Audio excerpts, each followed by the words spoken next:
नमस्कार मंडळी, तुम्हाला तर माहिती आहे आता लवकरच स्कूल सुरू होणार आहे आणि मला त्याआधी 2-4 दिवस जाऊन माझ्या माहेरी राहून यायचं होतं, कारण ह्या वर्षी ना रियांश पण स्कूलला जाणार होता आणि तसं अधिक मासही सुरू आहे, त्यासाठी पण मला बोलवलेलं होतं. आम्हाला तसं जायला उशीर झाला होता, पण दुसऱ्या दिवसाची सुरुवात खूप छान झाली होती. सकाळी सकाळी लवकर आम्ही गेलो होतो शेतामध्ये आंबे तोडायला आणि बरेच सगळे पिकलेले आंबेही सापडले होते. मस्त सगळ्यांनी मिळून आंबे खाल्ले आणि शेतात आलोच होतो तर इकडं छान असा रानमेवाही खायला आलो होतो. तर इकडं आल्यावर ना खूप सगळे करवंद पिकलेले होते आणि एवढे सगळे करवंद पाहिल्यावर ना माझ्याकडून काही राहिलंच नाही. आम्ही इकडेच करवंद खायला लागलो होतो.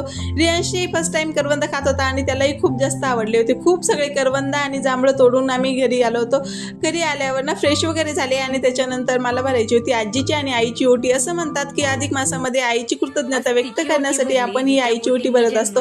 पण माझ्यासाठी माझी आजी ही माझ्या आईसारखीच आहे, तर मग त्याआधी आजीची ओटी भरून घेतली आणि नंतर आईची.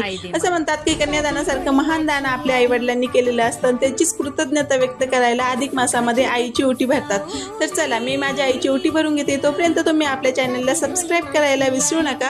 इकडे माझी ओटी वगैरे भरून झाली होती. चला त्यानंतर मग छान असं जेवण वगैरे केले. चला व्हिडिओ इथेच एंड करते. आपण भेटूया असंच छानच्या व्हिडिओ सोबत. तोपर्यंत बाय.